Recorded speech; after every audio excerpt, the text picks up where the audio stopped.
Welcome to Turn the Page, the official podcast of the Syosset Public Library.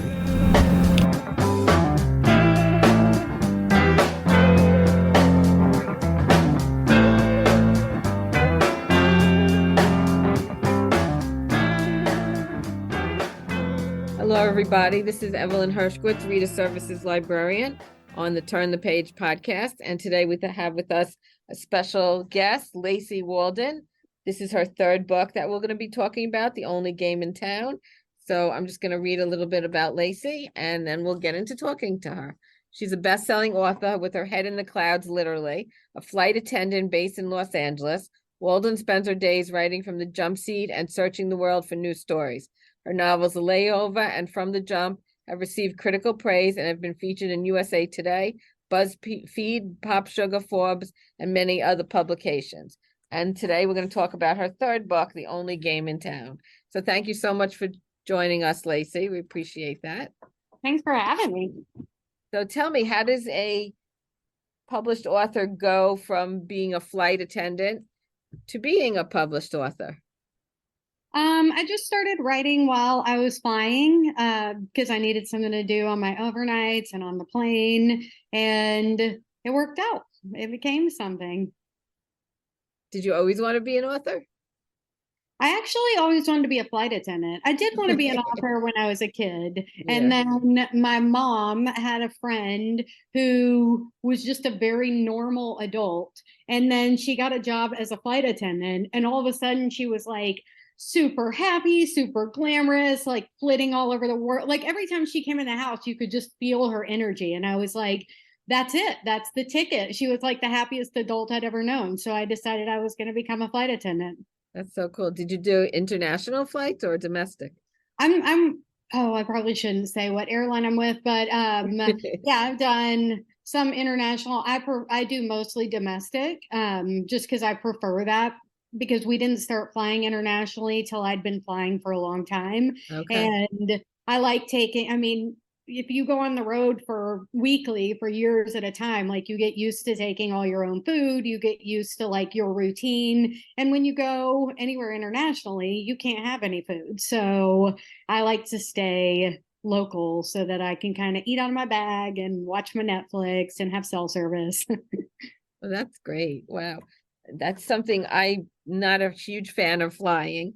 So that's not something I ever thought of doing, but it's wonderful that, if you love it, that's great. Yeah, I've always loved it. One time my husband, it was like our 5th anniversary or something, and we liked to fly somewhere because we can fly standby. And we got to the airport and we're trying to figure out where to go. And he's like, look, we can take this flight to Tokyo. And we had like 4 days. And I was like, I feel like maybe you don't know where Tokyo is. And he's like, think about it. We can watch movies.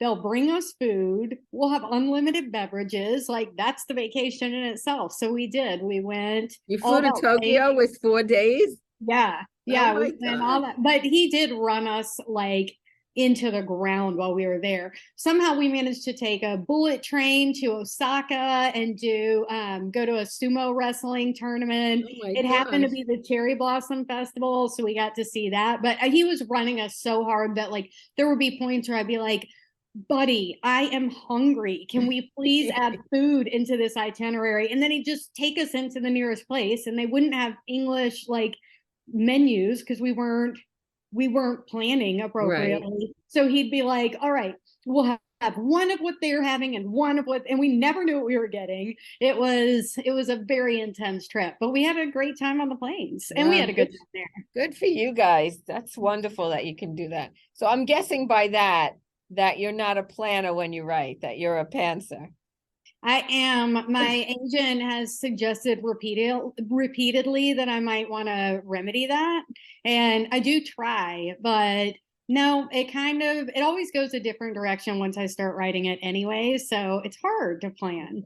Okay. So we didn't even discuss, why don't you tell everybody what The Only Game in Town is about?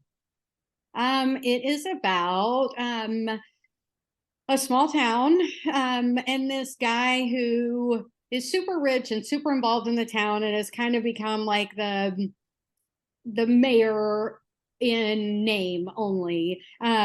He dies and he decides to leave this massive inheritance to the town. But the catch is they have to compete for it. And the other catch is he's paired them up to compete and he's put everybody with people that they have had a history of problems with. And also his grandson, tell about his grandson. So his grandson comes into town to play the game. Right. And yeah, hijinks and romance ensue. Right. And who do you think could play the grandson in a movie? I don't know. How old is Carter in the book? Is he's early 30s, right? I think so. Yeah, the problem is, I don't know, maybe like Noah Centineo, is that how you say his name? Whoever, I don't even know these young guys, so. Or like Jacob Elordi. I don't know. It's interesting because I feel like right now, like the well-known actors are very young Right. or have been around forever, but I don't know many who are like in their 30s. Right, yeah. But those two work. It's a tough, yeah, no, it's a really good story. I love the small town feel. I love that it just reminds me so much of Gilmore Girls, which I absolutely love and adore. I So- watch that I restart that every fall. If I don't Oh, have time okay. for a great binge session, Yeah. I start when Jess comes to town. Uh-huh. But yeah, Emily's every cute. fall, that's my go-to. Yeah, no, definitely. He's done pretty well for himself, Milo Ventimiglia. Yeah, sure. he's managed to stick around. Yeah, no, he's Thank good. goodness. I Mhm. like him a lot. And and he was adorable back when he was just a teenager. I mean, he was so young back then. It's a great show. So But young, but still very, very like self-possessed, right? Mhm. Like he, even when he was like playing that young, I don't know how old he was when he was playing Gilmore Girls, but like he was a force. Mhm. Yeah, he was great. But that's one thing I love about the book is the small town feel. It's great. Thank you so It's a much. great little town. It's fun. The other two books you wrote were different, right? They were not, what were they about? One was about a flight attendant. Yeah, that was my first one. And yeah, I think they were I think kind of more rom-com slash contemporary romance. And I was that's why the cover is so different with the only game, because those were very similar and because they were similar like feeling stories. But I don't know, I just wanted to go in a different direction where I focused more on the town and like the individuals in it, and I wanted more characters, and I was just like playing with something new, and it ended up being super satisfying. I really liked it. I really enjoyed the process. I felt really wrapped into the town. I enjoyed it a lot. How long does it take you to write a book? I'm a very compulsive person. So I write hard and then I don't even think about writing for like 2 months and all I do is watch Netflix.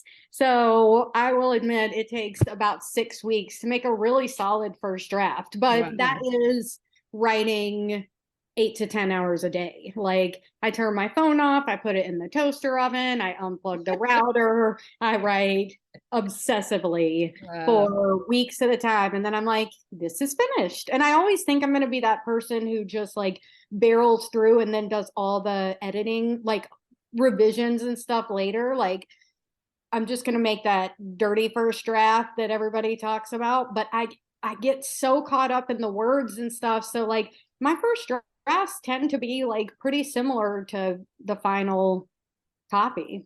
That's wonderful. Mm-hmm. I mean, I have had fantastic editors, so of course they put their marks on it, and I'll do anything they tell me to. But yeah, I've never managed to do that. Oh, I'm just going to do this first draft for fun, and then I'm going to go back and make it solid. I always get caught up in the words and like, because the words are my favorite part. I care very much like about the descriptions I use and like trying to make everything as like succinct and brief as possible, because I always read on planes or at pools in hotels, like, or on the beach. And I wanted to like sink right into the story. I never wanted to do the work that like more literary works demand. Like I just wanted to sink right into it. So I'm always very consumed with like making everything flow in a way that you pick the book up, you put it back down, and you're like, oh, I've been reading for 3 hours and this is over, or, you know. Are you still flying? I am still technically employed.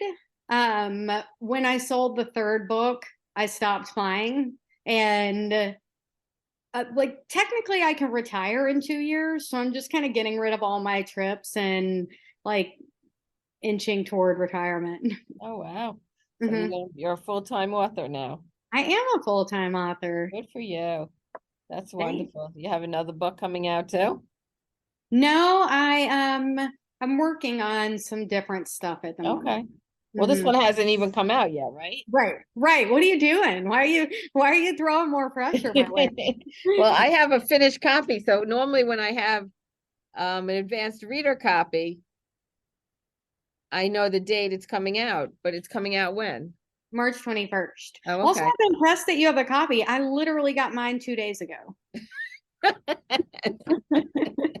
so funny. I think I got it sooner than that. But Yeah, then again, that's cool. it was probably mailed from the East Coast and you're on the West Coast. So that's probably why I got it quicker. But yeah. I think it's because I'm a little lower on the totem pole than you are. I would no, I don't think so. That should not be. You wrote these words. I'm just reading them and getting them out there. Oh, I do have it on here, March 21st by G.P. Putnam's Sons. Okay. That's great. Wonderful, wonderful. So that's so exciting that this is your third book and that you don't have to fly anymore unless you want to.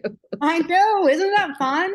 I mean, it's like one of those jobs that you can't quit because it's so good that you just can't let go of it. Because I will never get back to this place. Like, even if I'm lucky enough to be hired by another airline, I'd start again at like low seniority and work the terrible days and all the holidays. So I can't leave it. But also, before all this happened, I'd flown for 15 years. Oh, wow. And yeah, and I needed something else, you know? So then I sold the third book. We moved to LA. I'm kind of working on some other stuff. I'm playing around with a different genre. I'd really like to write another one of these. Like, I'd like to make Redford a series. Oh, wow, that would be fun. Right. But of all the practical people in the industry were like, maybe see how this one does and then write it. So okay. in the meantime, I'm working on a different genre that I could just maybe put out in a pen name or something, because I'm not ready to write. I think of this as like women's fiction, and I'm not ready to write another one of those if I could be writing about Redford. I'm not quite ready to go back to romantic comedies because I really enjoyed having more characters and being able to get into like multiple characters' heads. So yeah, I'm just playing around with some different stuff. And it's the first time in several years I'm not on contract. So I'm enjoying my freedom. That's wonderful. Good for you. Good for you. Will you be doing in person? Yes, I have an event in Nashville at Parnassus on the 23rd, and then an event at the Rip Bodice in Los Angeles on the 25th. Very nice. Mm-hmm. Beautiful. Were you able to do anything with the other two books, or were they during the pandemic? So the first came out during the pandemic, and the funny thing about that was they set me up on like a virtual event for the Rift Bodice. And then the next year, when it was time to set that stuff up, it was going to be in person. And I had just moved to LA like a month or two previously, or prior, however you use that. And I was in a temporary 6-week rental. I mean, 5 minutes from the Rift Bodice. So I was able to go there in person, and it was like my neighborhood. It was really cool. It felt very surreal and faded. You like LA? You're happy you moved out there? I'm really enjoying it. I have to convince my husband that we're going to live here forever. Right now, we're on like a few year commitment. But yeah, he was really into it. And then it's been a terrible winter, not compared to where Right. we're from, but it's been like rainy and cold, and I can't use the heater because I was having these terrible allergic reactions in my eyes, and I finally narrowed it down to the heater. Oh, So we wow. turned it off. They were really swelling. Like, I want to show you a picture because it was so bizarre looking. But I finally narrowed it down to the heater, and so I've like banned all use of it. And he's like, Jude, we wake up and it's like 53 degrees, and I'm like, yes, that's where we live now, in a place where our house is 53 degrees. So now Wow. he doesn't love Los Angeles so much, but Well, I'm you can move hoping. to another house. Yeah, but we're also like very lazy people, so that seems unlikely. I'd much rather just be cold and miserable at all times than have one move on the horizon. Oh, okay. Did you purchase or are you renting? Oh no, we're renting. Oh, okay. So you can move. You can move. Yeah, we can. But again, with the laziness. And we live in a really cute place. It's like it was created in the 50s as part of this green initiative, and it was created for returning veterans. Oh, And wow. we're in Venice. So when Venice became Venice, all these high rises wanted to buy it out, raise it, and build their high rises. And the community was like, no, this is a historic landmark. So the city declared it as an historic landmark, and it has all this green space, and it has like pools and an outdoor gym, not pools, multiple. I don't know why I would say that. It has a big pool and an outdoor gym, and it feels like we're at like summer camp for adults, but Oh, kind of wow. like a bohemian summer camp. So like every morning our upstairs neighbor will wander down with his dog and stretch in front of our window, but he's only in his boxers, so we'll be like, oh, it's naked stretching time. Like, I just don't know how you leave that, like a place that has a designated naked stretching time, like you can't go. You don't find that on the East Coast, huh? No, there was no naked stretching on the East Coast. Are you from the East Coast originally? I'm from Nashville Oh, originally. okay. Okay. Well, Nashville's a nice place too. It is. There's a lot going on there. My daughter was just there last weekend and she sent me pictures and everything was so crowded. Yeah, it is a totally different city now than the one I grew up in. Oh, okay. A lot of great changes, but Yeah. also you go home and you're like, I mean, I guess this like reminds me of home. It's so different, but it doesn't really. But it's the place to be now. I think everybody leaves here and goes there. So Mhm. maybe that's our next stop. Yeah, that's great that you could do that. That's wonderful. And the airline, you just tell them that you're moving and you're allowed to just use the now LA as your hub. Yeah, so there are maybe like 8 or 9 bases around the country, but a large percentage of flight attendants commute. So they'll live in a totally different place and they'll just fly into their base the night before. I did that my first year and did not enjoy that. So I would never voluntarily not live at a base again. But LA happens to be a base. I haven't flown out of it a single time since I've lived here, but Oh, it you is haven't? technically a base. No, I haven't flown in over a year now. Wow. Baltimore was a base. There is not a base in Nashville, so it's unlikely to be my next stop. Wow. Unbelievable. So now that you're an author, I'm assuming you've always been a large reader. Oh my goodness. It's funny because I'm sorry about that. It's funny because I read so much my whole life. Like, especially when I was flying, I would typically take 4 library books with me for a 3-day trip, and I read 4 books a week. Like, that was how I read. But since I've become an author, it's become more like work because I read a lot of things from people who would like me to blurb for their like books. And I like when I read something good, I spend a lot of time thinking, why can't I do that?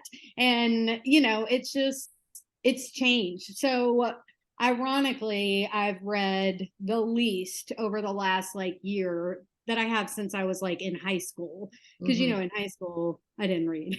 I was very busy doing nothing with my friends at all times.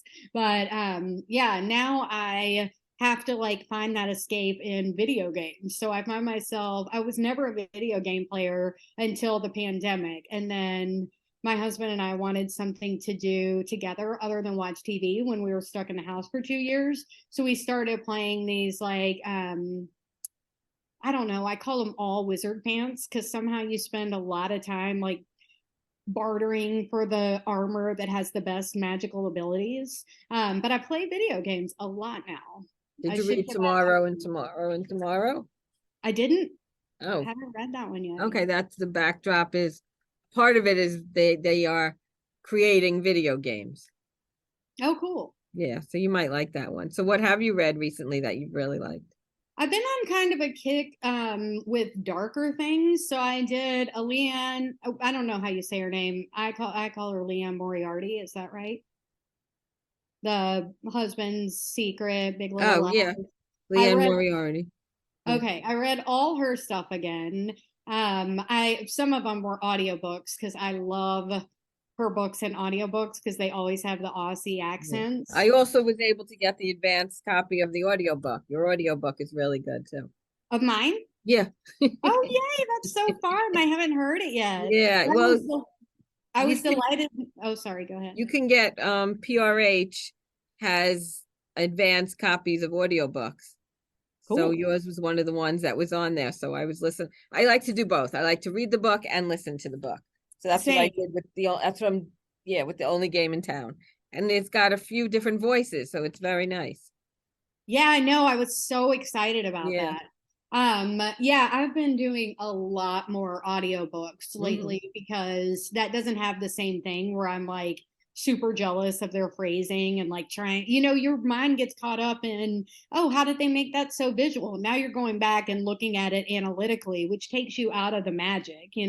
So I do a lot more audiobooks these days. But so I did all of Leanne Moriarty's. I've been doing a lot of Lisa Jewell. I just finished Paper Rock Scissor. That was really good. Oh, and I got super obsessed with Rachel Hawkins is new to me. And I read her new one, The Villa, and loved it. Yeah, And I haven't read am it. obsessed with Reckless Girls. That had such a vibe to it that I loved. Would you write thrillers? I've been playing around with it. Okay. Hmm. You have Yeah. to kind of plan when you write a thriller, no? Yeah, I don't know. I haven't done it successfully, so I can't say. But the thing that I like about Leanne Moriarty's books is she just focuses so much on the characters, and there's not like a ton of plot stuff happening. It's just you feel like you know these people, and I'm not a writer. Like I just am always teaching myself and trying to figure it out. So I'm playing with that to figure out if that's something that I could ever do. But it's been super fun because I've really enjoyed being in like new characters' heads. So that's kind of what I've been working on. Well, that's great. Good. We look forward to that. That's wonderful. You guys had snow by you or no? It's only up in the mountains. Yeah, just up in the mountains. I did see a picture that delighted me. It was an article and they were like it the headline was what might be snow on the Hollywood sign. And then they actually had a picture of this like super fine dusting of powder that could have been baby powder or anything. And it actually said under the picture, again, this could be snow. And it's like this whole article is about the fact that it might possibly be the smallest dusting of snow of all time. But yeah, we did have a really cool hailstorm that was like, it was so sunny and beautiful. And these pellets of hail were so hard and thick and solid. And it went on for like 10 minutes and it was bananas looking because it looked like a beautiful summer day. And there was just sheets of hail pouring from the sky. Oh my gosh, that's so crazy. This weather's been nuts. It really has been. And we've had like practically no snow whatsoever here in New York. Oh, really? Oh yeah, we had little bit. I feel like I brought the East Coast here, and then the East Coast has been a little better since I left. So I think my next move will just really depend on who I want to inflict myself on next. So like what state has angered me? That's funny, Lacie. That's funny. Okay, so I think we've chatted about everything about the book, and it's been wonderful talking to you. You I wish too. you a lot of luck with the book. Thank you so It's much. very good. I want to let our patrons know we will have it in print version, and it'll be on Overdrive also for you to be able to download as an ebook and an audiobook. And if anybody wants to put it on hold, please give a call to the Reader Services Desk, and we're happy to do that for you. So I want to thank Lacie so much for being with us, and we're going to close this chapter of Turn the Page. Thank you so much, Lacie. Thanks so much for having me. It was really Okay. fun chatting with you. You too. Good luck, and I look forward to everything else you write. All right, thanks. Okay, take care. Thanks so too. much. Bye. Bye-bye. It's time to close this chapter of Turn the Page. Join us for the next episode.